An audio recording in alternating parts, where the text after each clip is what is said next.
Ako ba yung gago for not saying no directly? May friend akong chinat ako last week saying na need daw niya ng help para sa logo design ng upcoming business niya.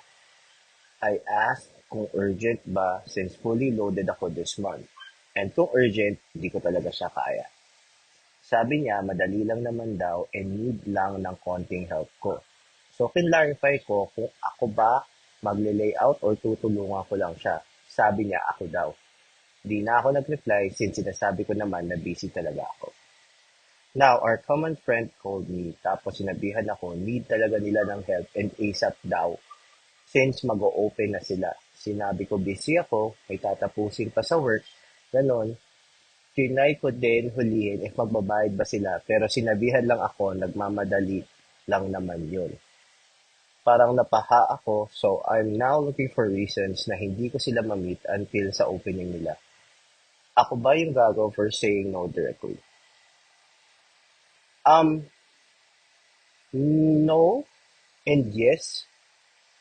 Either way siya eh. Hindi mo alam kung or nasa gitna siya. But for me personally, siguro ikaw yung gago kasi hindi mo pa sinabing direkta.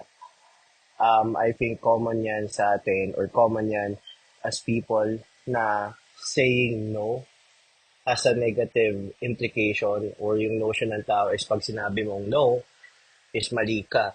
Which I think is very wrong. Um, Bilang tao, there are things na syempre hindi tayo mag-agree upon. And saying no or not agreeing with it is your right and something that you should do. Ang nagyayari kasi niyan, nagiging lukewarm or nagiging masama ka pa sa tingin ng tao or sa dinig ng tao dahil parang you're going the roundabout way rather than sabihin mong hindi. Pag sinabi mong hindi sa mamaloob nila, then I think sila may problema. Kasi nakikiusap lang naman or humihingi ng tulong. Di naman yun something na you're obligated to do. And I think this applies to life, hindi lang sa dito sa kaibigan mo. Don't be afraid to say no. Pamilya mo pa, kaibigan mo, or even yung partner mo. Don't be afraid to say no.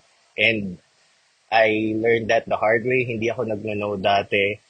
And it came to a point na na-burnout na ako or it was eating me alive. And then, nagkahiwalay kami ng partner ko. Then, a few years after, nagkita kami uli. Then, we had a coffee together, nagkwentuhan. Then yun, sinabi niya sa akin na, bakit kasi hindi mo sinabi? Bakit hindi mo sinabing ayaw mo? Bakit hindi mo sinabi na nabibigatan kapag ginagawa mo yung sinasabi ko dati? Which was really an aha moment for me na parang, nga no. So, sometimes yung sagot na hinahanap mo ay makikita mo sa pag hindi. Yun lang.